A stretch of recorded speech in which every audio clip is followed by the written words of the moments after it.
સર્વપ્રથમ તો ગુજરાત સરકારના શિક્ષણ મંત્રી અને સામાજિક ન્યાય અધિકારીતા મંત્રી તરીકે આજે કોડીનારમાં જે દુઃખદ અને કરુણ ઘટના બની છે એ ખૂબ દિલને હચમચાવી નાખે એવી છે અને તે સમગ્ર ગુજરાતના શિક્ષકો છે, એ મારો પરિવાર છે. ત્યારે મારા પરિવારને આજે જે દુઃખ આવ્યું છે ત્યારે એ દુઃખની ઘડીમાં એમની સાથે પડખે ઊભો રહેવા માટે હું આજે પરિવાર પાસે આવ્યો છું.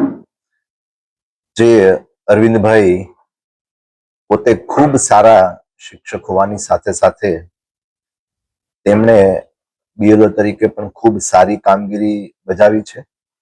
કોઈ ફરિયાદ પણ હતી નહીં. આજે એમના બાપુજી શ્રી મુરજીભાઈ પોતે પણ શિક્ષક છે, ભૂતકાળમાં શિક્ષક રહી ચૂક્યા છે. એમના સસરા રણવીરભાઈ બંને અહીંયા છે. સમગ્ર વહીવટીતંત્ર, કલેક્ટર સાહેબ, એસપી સાહેબ અને બધા જ અધિકારીઓ પણ આજે અહીંયા કોડીનાર હોસ્પિટલની મુલાકાત અમે આવેલા હતા અને ભગવાનને અમે સૌ પ્રાર્થના કરીએ છીએ કે સ્વર્ગસ્થ અરવિંદભાઈના આત્માને શાંતિ આપે અને કોઈના પણ પરિવારમાં આવી દુઃખની ઘડી ના આવે એ ભગવાનને પ્રાર્થના કરીએ છીએ. પરિવારની એવી કોઈ માગણી હતી નહીં, પણ એમની જે લાગણી હતી એ લાગણીને ધ્યાનમાં લઈ અને અમે એમને આશ્વાસન આપ્યું છે કે સરકાર એમની સાથે જ છે. મારે માનનીય મુખ્યમંત્રી શ્રી, માનનીય નાયબ મુખ્યમંત્રી શ્રી એ બધા સાથે સતત સવારથી સંપર્ક ચાલુ જ છે. ગઈકાલે બજેટ, શિક્ષણ વિભાગ અને સામાજિક ન્યાયની બેઠક હતી અને મને સવારે સમાચાર મળ્યા કે કમનસીબે મારું જ વિધાનસભા ક્ષેત્ર છે, મારા જ સમાજનો મારો ભાઈ શિક્ષક છે, શિક્ષણ વિભાગનો શિક્ષક છે, ત્યારે મારી પૂરી જવાબદારી થાય છે.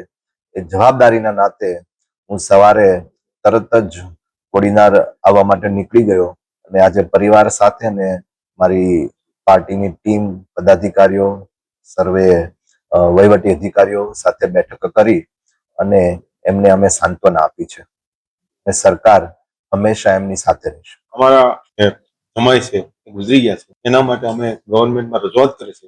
ગવર્મેન્ટે રજૂઆત અમારી સાંભળી છે, અમને સંતોષ છે. એની માની અમે ગ્રાહ્ય રાખીએ સાહેબે નક્કી કર્યું છે એ પ્રમાણે અમારે મંજૂર છે. એટલે અમારે હવે અમારા દીકરાની લાશ લઈને અમે અંતિમ વિધિ કરવા તૈયાર છીએ.